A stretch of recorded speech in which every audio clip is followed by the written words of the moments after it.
Grupo Jiménez Batista presenta Conversando con José Dolores Internacional. Presentamos las palabras bendecidas. Señor Jesús, gracias por permitirnos ver la luz de este nuevo día, Señor. Presento ante ti todos nuestros amigos televidentes, Señor Jesús. Presento mi familia, Señor. Presento a todos los que nos ven cada día en este horario, Señor Jesús. Saca el mar si existe, Señor, en este hogar. Trae la abundancia, la prosperidad, el amor, la felicidad, Señor Jesús. Gracias, Señor, por permitirnos ver la luz de este nuevo día, como cada día lo hace, Señor. En tu nombre bendito y alabado sea, Señor Jesús. Gracias, Señor. Gracias. Las internacionales. Un sarcástico Vladimir Putin opinó sobre las elecciones en Estados Unidos. Un día después de que Washington acusara de nuevo a Moscú de injerencia electoral, el presidente de Rusia manifestó su apoyo a la candidata demócrata Kamala Harris. Ya lo he dicho, el favorito, si se me permite decirlo, era el presidente en funciones, el señor Biden. Pero como se retiró de la carrera y recomendó a todos sus partidarios que apoyaran a la señora Harris, nosotros haremos lo mismo, la apoyaremos. En febrero, Putin estimó que Joe Biden, por entonces precandidato a su reelección, antes de que su estado mental y físico lo obligaran a tirar la toalla, era más previsible y experimentado que Donald Trump. La declaración fue recibida con mucho escepticismo por los analistas estadounidenses, que creen que Moscú prefiere a Trump, más propenso a reducir la ayuda militar y financiera a Ucrania. Trump ha impuesto más restricciones y sanciones a Rusia que ningún otro presidente. Y si la señora Harris lo hace bien, tal vez pueda abstenerse de hacer este tipo de cosas. La inteligencia estadounidense concluyó que hubo una injerencia rusa en las elecciones presidenciales de 2016 y 2020 en favor de Donald Trump, lo que el Kremlin niega categóricamente. El año pasado, Putin dijo que el sistema político estadounidense está podrido y que Washington no puede permitirse dar lecciones de democracia a otros países.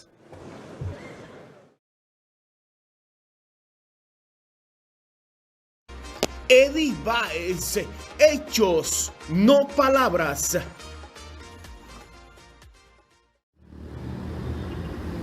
Nicaragua liberó por razones humanitarias a 135 presos políticos gracias a una mediación de Estados Unidos. Fueron acogidos el jueves por Guatemala, a donde arribaron en un vuelo único que aterrizó poco después de las 6 de la mañana. ¡Viva Nicaragua libre! ¡Viva Nicaragua libre! Según la Casa Blanca, entre los presos liberados figuran 13 miembros de la organización evangélica radicada en Texas, Mountain Gateway, laicos católicos y estudiantes, entre otros. Una vez en Guatemala, los presos podrán solicitar vías legales para rehacer sus vidas en Estados Unidos o en otros países. Arturo McFields, ex embajador de Nicaragua ante la Organización de los Estados Americanos y exiliado en Estados Unidos, celebró esta liberación, aunque con sabor agridulce. Es una puerta giratoria, se liberan a unos, se encarcelan nuevamente, se liberan a otros. Ya basta de prisión arbitraria, de persecución.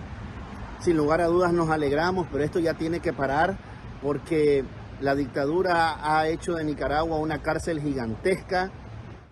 Daniel Ortega, que gobernó la década de 1980 tras el triunfo de la revolución sandinista, volvió al poder en 2007 y es acusado por opositores y críticos de instaurar un régimen autoritario. Su gobierno reprimió duramente a las voces críticas tras las protestas pro democracia de 2018, que según la ONU, en 3 meses dejaron más de 300 muertos. En 2023, el gobierno nicaragüense excarceló, expulsó y despojó de nacionalidad y de sus bienes a más de 300 políticos, periodistas, intelectuales y activistas críticos, a quienes acusó de traición a la patria. También ha arremetido contra la Iglesia Católica y cerró unas 5.500 ONGs, muchas de ellas religiosas. Soldado Pedro Cabrera, Cabrerita.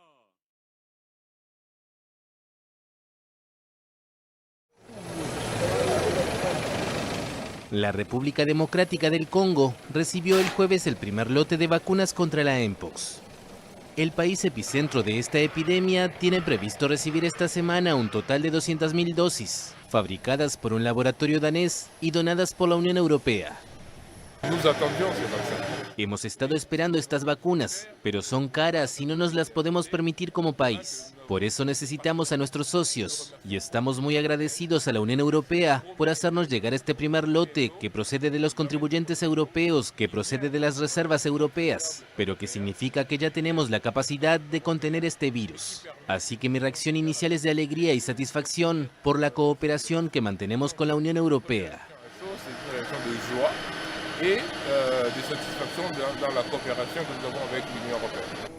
El director de la Autoridad Europea de Preparación y Respuesta ante Emergencias Sanitarias informó que, según el gobierno congoleño, la campaña de vacunación debería comenzar a finales de mes. Esta vacuna, la única aprobada hasta ahora en Europa y Estados Unidos, está destinada únicamente a adultos. Actualmente se están realizando ensayos para un posible uso en niños mayores de 12 años.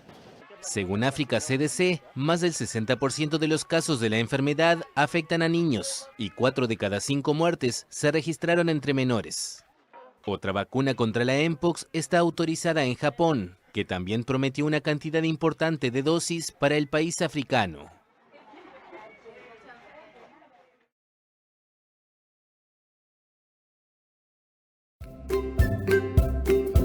Aquí en el Cibao, Edenorte está cambiando la vida de todos los comunitarios. ¿Y es verdad? Sí. Vamos a verlo. Aquí lo común eran las velas y las lámparas de gas, pero ya todo eso ha cambiado. Aquí en el campo, la electricidad ha traído una nueva forma de vida a estas comunidades.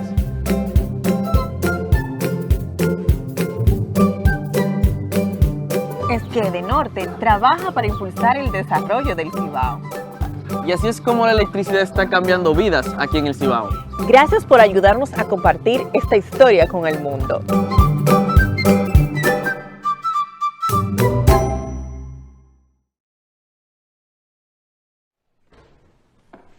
Estados Unidos sanciona a ejecutivos del medio ruso RT.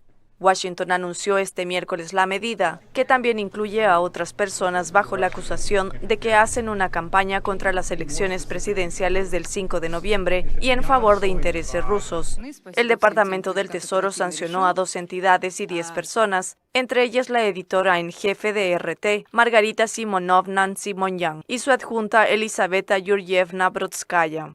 RT, antes conocido como Russia Today, es acusado de reclutar de forma encubierta a influenciadores estadounidenses involuntarios para apoyar una campaña del medio. Para implementar este esquema, los acusados orientaron a la compañía a contratar a influenciadores con sede en Estados Unidos para compartir este contenido en sus plataformas. El tema y contenido de muchos de los videos publicados por la empresa eran a menudo consistentes con los intereses de Rusia en amplificar las divisiones internas de Estados Unidos, con el fin de debilitar la oposición estadounidense frente a los principales intereses rusos, en particular su guerra contra Ucrania. 2 empleados de RT fueron acusados en Nueva York por lavado de dinero y violación de la ley de registro de agentes extranjeros. Se les acusa de financiar una empresa con sede en el estado de Tennessee para difundir contenido considerado favorable al gobierno ruso. En su canal de Telegram, RT desestimó las acusaciones de Estados Unidos.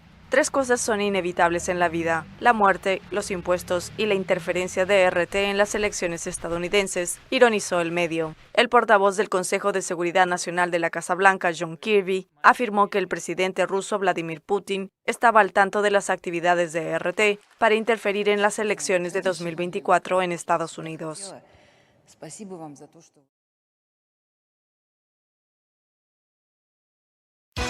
Estás viendo Iniciando el Día por Galaxia, Canal 42.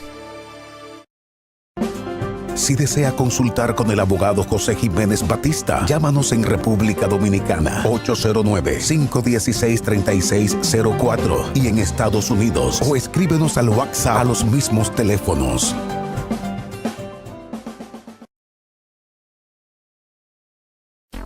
Iniciando el día presenta De Política. Mis amigos, hablemos de los logros, retos y desafíos que tiene el Partido Revolucionario Moderno. Pero antes hay que hablar de sus aspectos históricos, su fundación, cómo nace el Partido Revolucionario Moderno para aquellos jóvenes que les gusta la historia de nuestro país en los aspectos históricos. El Partido Revolucionario Moderno, su fundación surge a raíz de una crisis producida en el Partido Revolucionario Dominicano por allá por las elecciones del año 2012. Ustedes recuerdan, y lo que no, entonces pues se están enterando para esta nueva promoción de jóvenes políticos que van a incursionar en esta área tan hermosa. Es importante pues decirle de la fundación del partido que en la actualidad gobierna nuestro país, el 1000 veces glorioso Partido Revolucionario Moderno, PRM. Pero quiero aún irme mucho más allá, mucho más. Me encanta pues venir desde los orígenes, no empezar en el medio, ¿no? El PRM nunca sus líderes pensaron que iban a tener que crear un partido para poder gobernar este país. Es decir, crear otro partido. En el PRD, en el otrora PRD,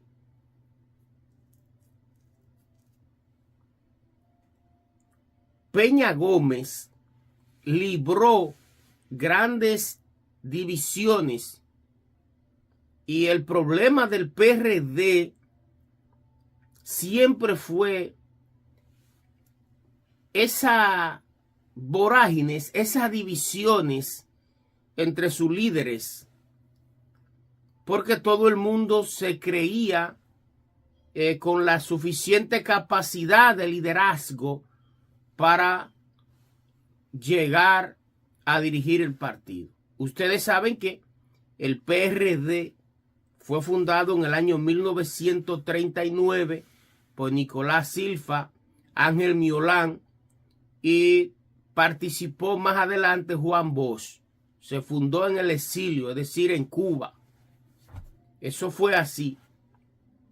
Pero el PRD llega a las elecciones a través de Juan Bosch en el año 1963 y a partir de ahí entonces pues surge Juan Bosch, se va del PRD y funda en el año 1973, un 15 de diciembre de ese año, el Partido de la Liberación Dominicana. El PRD vuelve al poder en esta ocasión por segunda vez con don Antonio Guzmán Fernández, 1978-1982. Pero ya Peña Gómez tenía diferencia con el mismo don Antonio Guzmán y otros líderes, diferencia como siempre. Y sigue su curso el PRD. Ustedes lo que no deben de saber que don Antonio Guzmán Fernández se quitó la vida precisamente siendo presidente de la República Dominicana, faltando solo 45 días para vencer sus 4 años de gestión. Asumiendo esa gestión, don Jacobo Masluta, quien era el vicepresidente y que posteriormente se convertiría en un fenómeno de la política, pero no le toca tiempo en este análisis aún a Jacobo, porque la consecución indica que para el año 1982, don Salvador Rojeblanco, que era senador de la capital, pues se convertiría en presidente, en el tercer presidente de el 1000 veces glorioso Partido Revolucionario Dominicano, 1982-1986. Ya ustedes saben que Balaguer viene impuesto en el año 1966 por los gringos, así registra la historia. Un presidente títere que viene ciertamente a gobernar el país posterior al derrocamiento de Juan Bosch y a todos los problemas que se armaron con la guerra del 1965, todas las muertes que se produjeron, y ya ustedes saben, y lo que no, pues esa es la historia. Y don Joaquín Balaguer para esos años gobernó hasta el 78 y entonces pues gobernó con violencia, llevando a cabo lo que era la banda colorada dirigida por Macorís, que se vanagloriaba de decir que él dirigía esa banda, matando gente a 2 manos, desapareciendo gente a 2 manos, unos años sangrientos, esos años de Joaquín Balaguer en su primera gestión de gobierno, y fue sustituido precisamente por don Antonio Guzmán en el año 1978 y sucedido entonces por don Salvador Rojeblanco. En el año 1986, lo recuerdo como ahora y siempre lo traigo a colación en estos programas históricos que me gusta llevarle a ustedes, surge el fenómeno de Jacobo Masluta. Jacobo Masluta. Yo le voy a decir cuántos años yo tenía para esa época, 1986. Yo nací en el 73, 1973 al 80, son 7 años y 6, yo tenía 13 años. 13 años, mis amigos, tenía yo 13 años. Y recuerdo como ahora, cuando una marcha caravana pasaba por el pueblo de Mao, específicamente por la calle que conduce desde la parada de guagua en el parque, ahí frente al antiguo Samoa Bar, hacia la segunda parada que va por ahí, por frente al seguro. Los que son de Mao están sintonizados conmigo por ahí.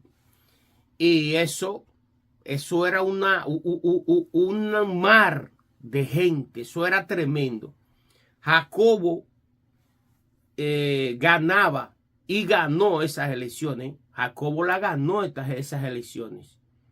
Pero ciertamente la división del partido, el coqueteo con Joaquín Balaguer de don Salvador Rojeblanco, pues impidió, y sumándole eso a los votos nulos y observados, más de 20,000 votos observados, 20,000 votos nulos más que le daban el triunfo a don Salvador Rojeblanco, pues eso hizo, a don Salvador no, a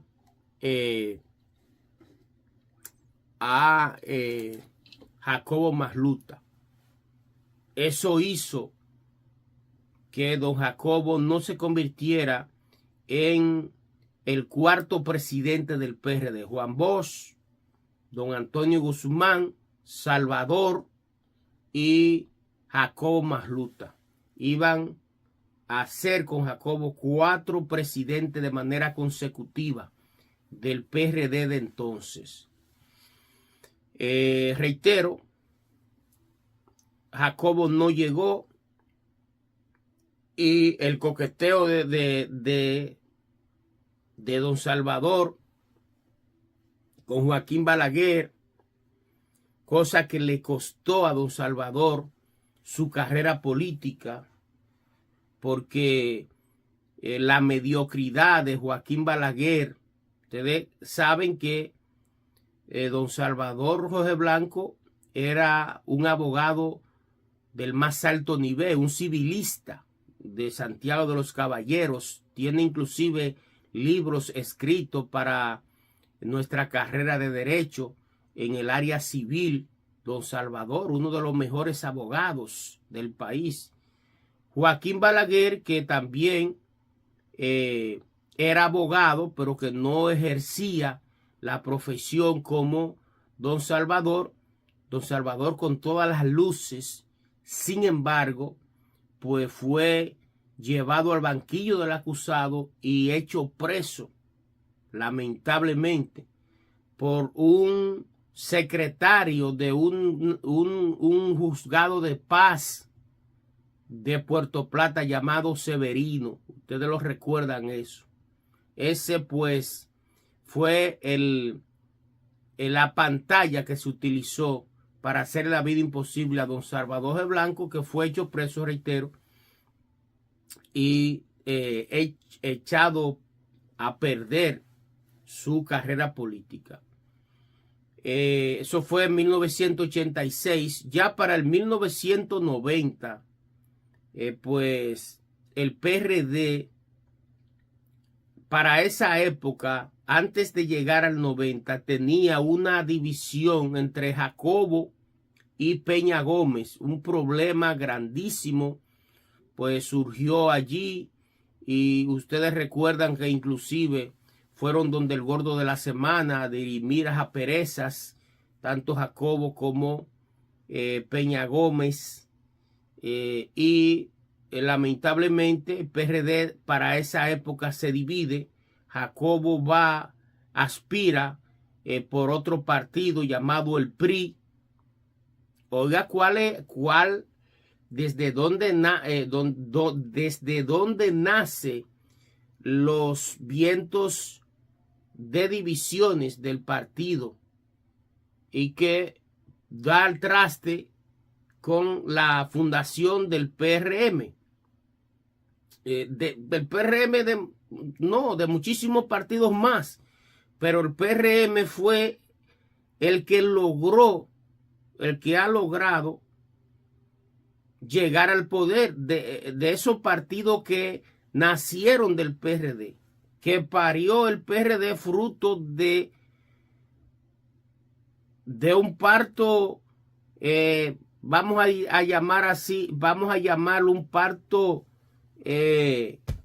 obligatorio de riesgos, pero que nació ese niño como quiera. Nacieron varios niños, vamos a llamarle a esos partos con cesáreas, partos de riesgos que tuvo el PRD, que fueron partos con cesárea, vamos a llamarle así, ¿no? Pues el PRD parió también el PRI, que Jacobo precisamente fue candidato.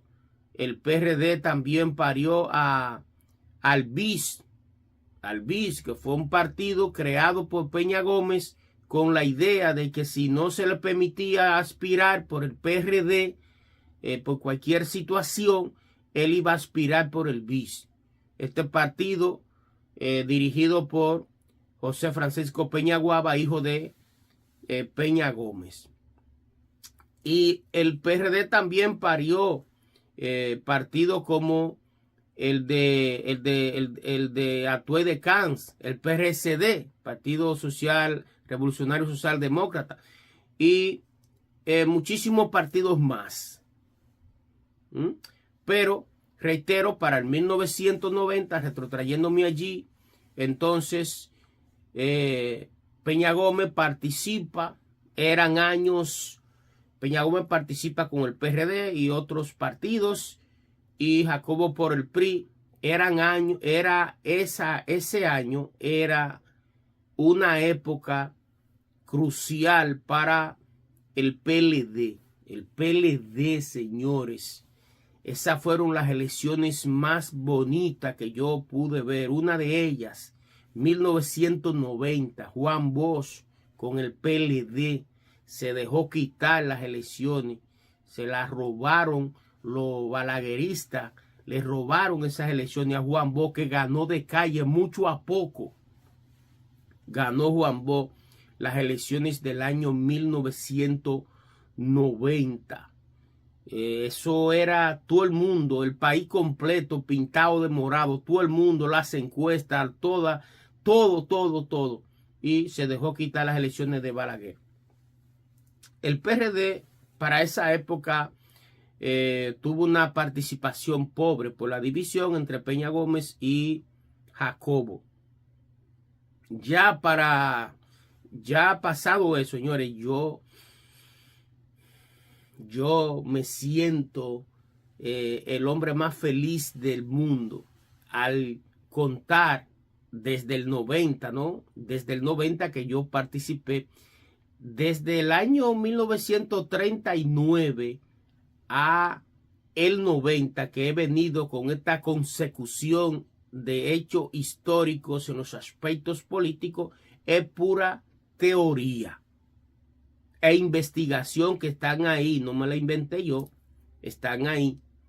Pero ya para el 90 yo participo, desde el 90 yo participo en la política.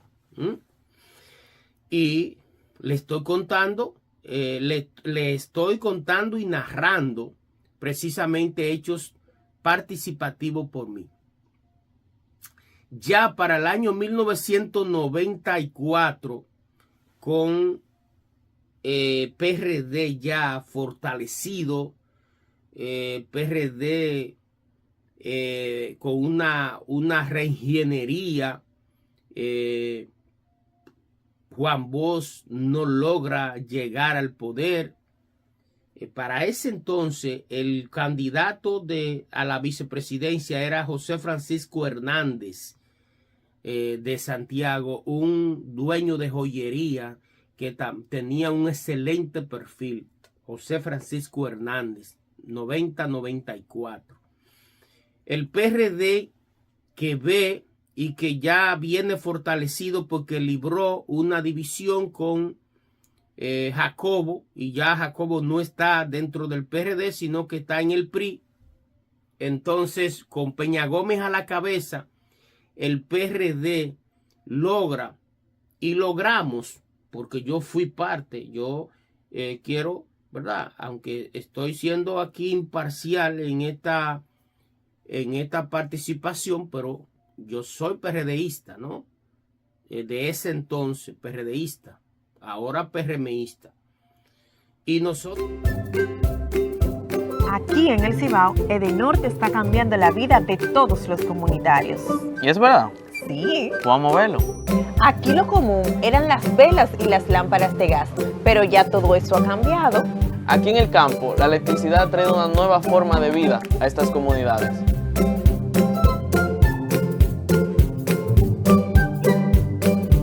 Es que Edenorte trabaja para impulsar el desarrollo del Cibao. Y así es como la electricidad está cambiando vidas aquí en el Cibao. Gracias por ayudarnos a compartir esta historia con el mundo. Nosotros logramos esa reingeniería. Recuerdo que Santiago, el local que habían dos locales, uno en la Santiago Rodríguez y otro en la Restauración, casi esquina Sabana Larga. Eso era Hoy está convertido en un parqueo, pero ahí era que nosotros nos reuníamos. El partido, ¿no? Porque por otro lado surge, y atención a aquellos que ven a uno y que realmente lo ven y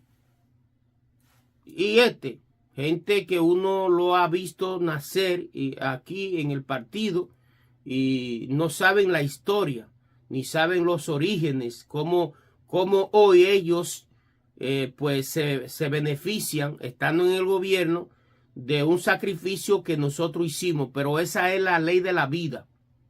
Lo que es la revolución y la sustitución, el reemplazo, ¿no?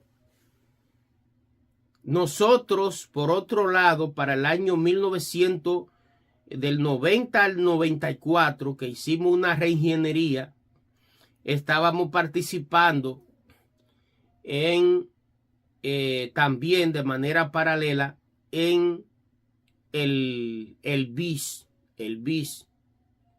¿no? Porque el PRD, que teníamos todas las luces, y recuerden los comités de base del partido que fundamos, en Santiago había una crisis entre Pepe Claudio Cabrera, no una crisis, una división. Pepe Claudio tenía su grupo y Víctor Méndez tenía el suyo. Peña Gómez, como no lograba la paz entre Víctor Méndez y Pepe Claudio, lo que hizo fue que le entregó a Pepe provisionalmente conjuntamente con Primo Iglesias, que en paz descansen ambos, la dirección del BIS en Santiago. Entonces nosotros lo que hacíamos era que operábamos en donde estaba la bomba Tesaco, ahí en la Estrella Sadala, esquina Atue, ahí estaba el BIS, dirigido por Pepe Claudio Cabrera. Eso, pues, desde ahí se funcionaba de manera paralela conjuntamente con el PRD. Y luego entonces se fundan las 6 regiones. Una de esas regiones se le correspondió a Pepe Claudio, la región Oeste 1, dirigida a Pepe Claudio. Pero quise hacer esa parada ahí, de lo que fueron las fundaciones de esas 6 regiones para esas elecciones. La región Este 1, la Este 2, la Oeste 1, la Oeste 2, la Norte 1, la Norte 2. Y más adelante entonces para esas elecciones se gana. Yo recuerdo que Pepe me nombró a mí supervisor ante todas las mesas electorales municipales. Yo era el presidente de la juventud del bloque institucional y para ese momento yo trabajaba en Baldón y tenía reuniones, hasta 10 y 20 reuniones diarias de gente, un semillero de gente donde quiera, juramentando gente a través de mi dirección de la juventud. Yo fui el presidente de la juventud de ese entonces, 1994. Ya ustedes, lo que no saben, que Balaguer le hizo fraude a Peña Gómez para el 1994, y Peña Gómez y conjuntamente con todos nosotros, pues la estrategia fue llevar ante los organismos internacionales lo que había pasado en las elecciones del 1994, y efectivamente logramos los objetivos. La comunidad internacional y todo el mundo pues ratificó que hubo fraude en las elecciones del año 1994. Juan Bosch no defendió su triunfo en el 1990. Balaguer quiso repetir lo mismo en el 1994 y nosotros salimos al frente y logramos ciertamente pues demostrar que había fraude. La estrategia de Balaguer fue darle 2 años a Peña Gómez, 2 años, en los 2 primeros años para Balaguer y los últimos 2 años para Peña Gómez. Peña no lo aceptó. Ustedes saben que Peña era un hombre orgulloso, un hombre que creía en su liderazgo propio, no recibía ni aceptaba migajas, sobras de nadie. Siempre quiso ser un hombre auténtico, lo decía él, creía en su autoestima, un hombre, ya usted sabe, siempre lo decía, yo brillo con luz propia, no aceptó. Y entonces pues los balagueristas llevaron una estrategia y diseñaron un traje a la medida prácticamente para impedir que Peña Gómez llegara al poder. Peña Gómez, sobrado de fe, de entusiasmo, firmó eso. Y eso fue el pacto del 50+1. Se firmó eso. Peña no aceptó sus 2 años y se produjeron elecciones para el año 1996. 2 años posterior. Es decir, que los 2 años que eran de Peña no lo aceptó y entonces Balaguer gobernó sus 2 primeros años y en el 1996 Balaguer no aspiraba. Quien aspiró por Balaguer fue Jacinto Peinado. Jacinto Peinado le hicieron la vida imposible, lo traicionaron. Margarita Gasó era la vicepresidenta de Jacinto Peinado. Señores, yo no estoy leyendo nada. Esto es de mi materia gris, de mi participación de manera consecutiva en la política dominicana. 1996 no va Balaguer, viene Peña Gómez recuérdense que Peña Gómez en una ocasión venía con Hipólito de vicepresidente. Hipólito lo quitaron para poner a Álvarez Bogar. Fernando Álvarez Bogar era el compañero de boleta de Peña Gómez. Fernando Álvarez Bogar. Y entonces pues Balaguer, como no iba, lo que hizo fue que aparte de traicionar a Jacinto Peinado, entonces pues se unió a el PLD, pero eso fue en un segundo escenario, porque recuérdense que era el 50+1. Para el año 1996, Peña Gómez no alcanzó, el 16 de mayo de ese año, Peña Gómez no alcanzó el 50+1, quedó en un 49% por ahí. No le alcanzaron los votos para ganar en la primera vuelta. El PLD, que llevó a Leonel Fernández de vicepresidente en las elecciones del año 1994, ya Juan Bodao perdido en el espacio con un Alzheimer tremendo, no sabía dónde estaba. Bueno, lamentable lo del profesor Juan Bosch, uno de los maestros con mayor nivel, mayor estirpe de nuestro país, admirado, con muchísimas obras como La Mañosa, 2 pesos de agua, una gran cantidad de cuentos, Juan Bosch, pero no logró tampoco en el 1994, y surge para ese momento la figura de Leonel Fernández, que no hacía vida política en el país. Él aspiró,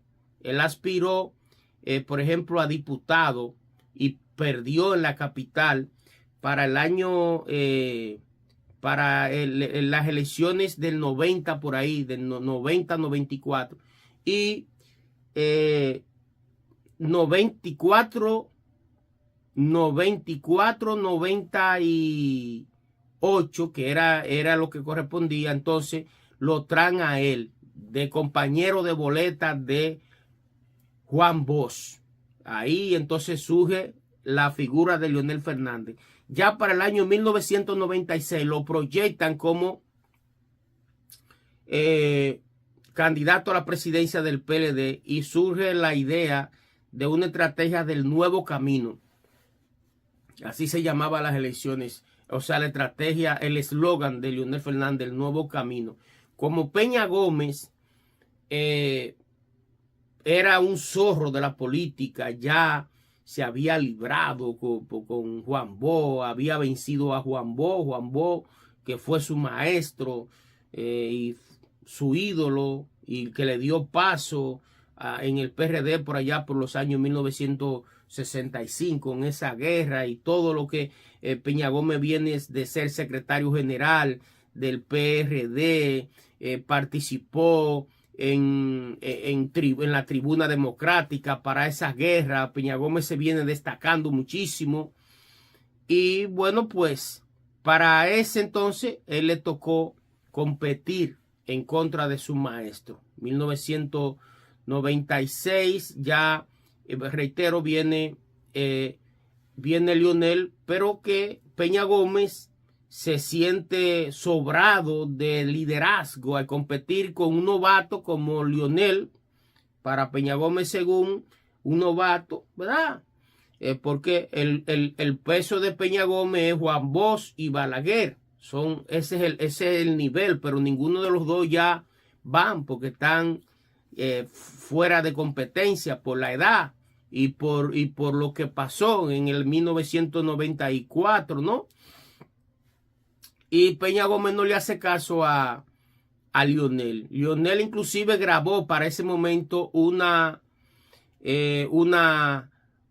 promoción que decía, pues Peña Gómez no aceptó ir al debate, y una silla vacía. Eso está ahí en YouTube. Y decía ese comercial: me he quedado esperando al doctor José Francisco Peña Gómez para debatir con él, pero él no aceptó el debate y presentaban esa silla vacía.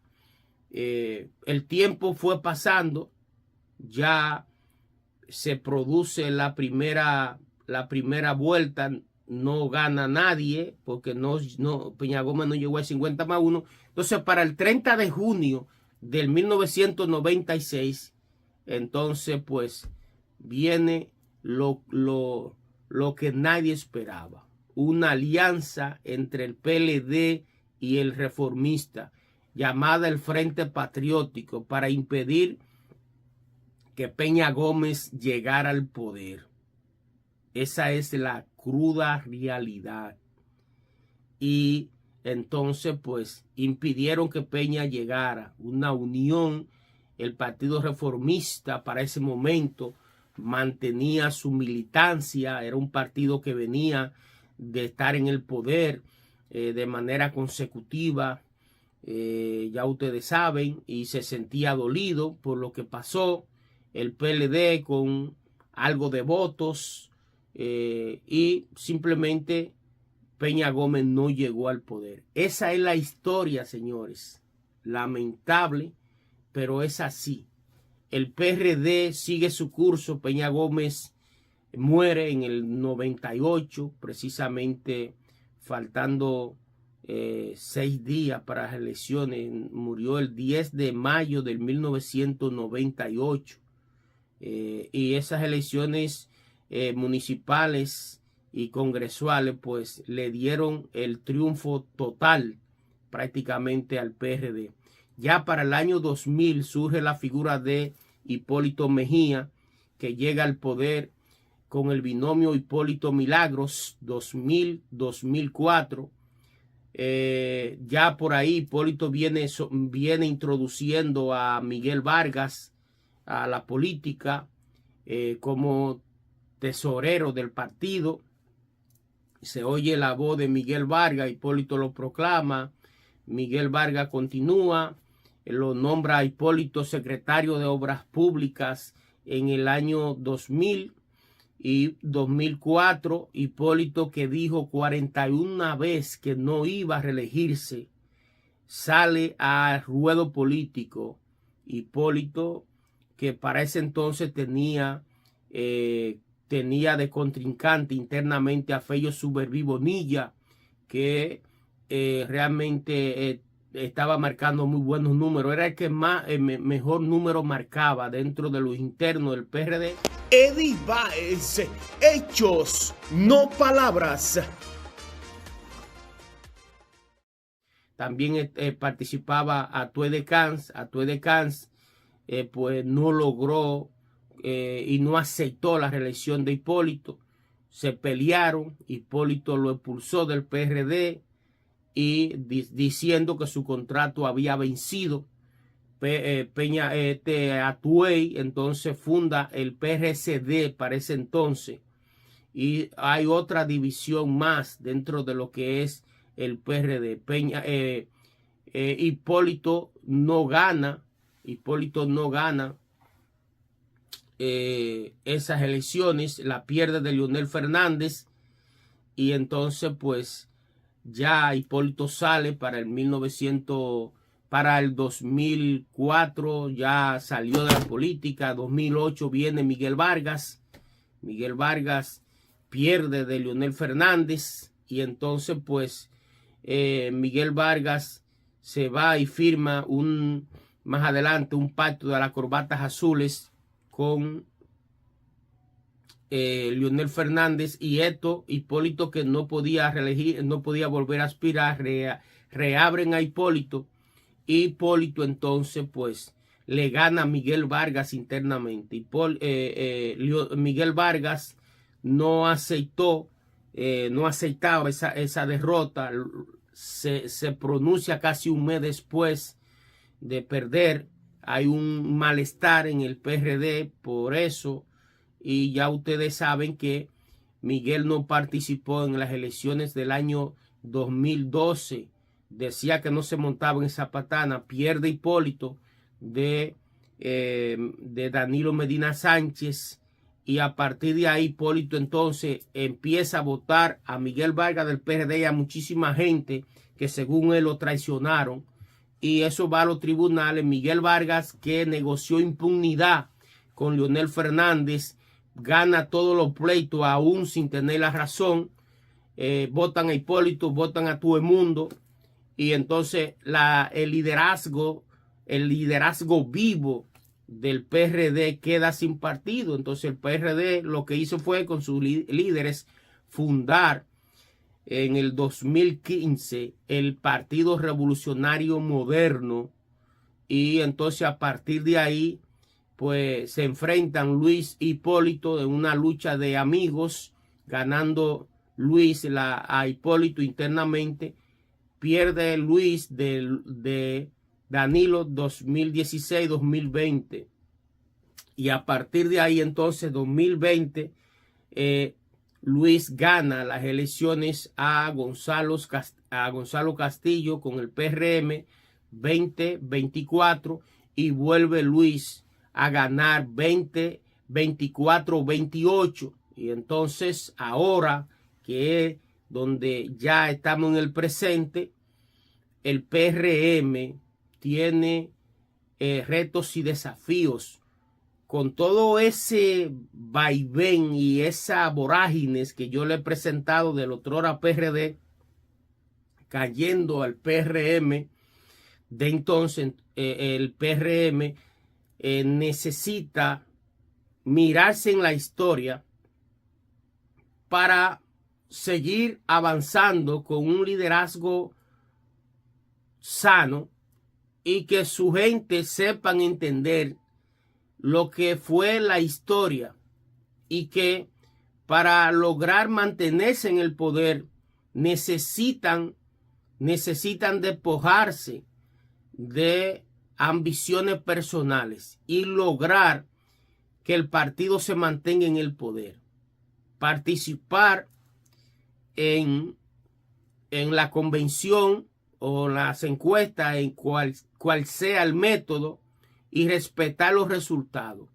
Y el que dé mejores números y el que gane de manera sana, que los que pierdan apoyen al que gane. En realidad, lo que más importa es el partido. El partido es lo que más importa. Esas letras de PRM hay que preservarlas. Entonces, existe estos retos y desafíos para el partido, que se va a abocar a elecciones en todos los órdenes, tanto dentro de la participación del partido interna para el liderazgo de presidente local, presidente nacional, presidente de zona, presidente regional, y posteriormente entonces vienen también las aspiraciones a diputados, a senadores, a regidores, a vocales, a directores de distritos municipales, a presidente de la República. Es decir, que el PRM tiene que seguir con un estilo de elegancia y que su gente se entiendan. Claro, es imposible complacer a todo el mundo, y por eso pues ha surgido el Tribunal Superior Electoral. Allí van a parar, porque usted no logra convencer a todo el mundo, y simplemente ese tribunal dará la razón a quien la tiene. Decía mamá que tiene los pollos tiene que pensar en el mosquillo. Eso es parte del proceso político, ¿no? Simplemente, ahora lo que debemos es centrarnos en hacer un buen gobierno. Luis debe de seguir pues imitando sus primeros 4 años de gobierno, que fueron muy buenos, y en la actualidad pues todo lo que sea ruido, tratar de quitarlo del camino. Yo sugiero que Luis pues haga una copia fiel de lo que fue su primer gobierno. Y si hay algún funcionario que está causando ruido, que está causando malestar, sustituirlo inmediatamente.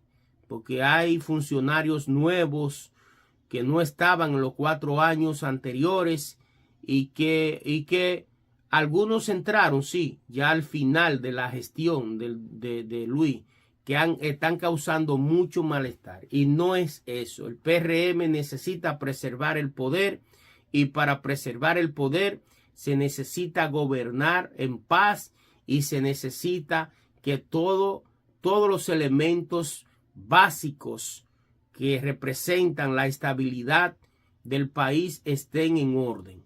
Y eso es lo que necesita el país y lo que necesitamos los dirigentes del PRM para continuar en el poder. Señores, creo que ha sido bastante enfático, he sido universal, con una mente y una idea universal, histórica. Me he retrotraído al año 1939, desde la fundación del PRD y cómo surge el PRM y otros partidos. He hablado de retos y desafíos de nuestro partido, que lo que más debemos, reitero, de preservar es la estabilidad en el poder y la unión, sobre todas las cosas, de todos los líderes y dirigentes del 1000 veces glorioso Partido Revolucionario Moderno. Más adelante continuamos con más contenido. Ustedes sean felices. Grupo Jiménez Batista presentó Conversando con José Dolores Internacional.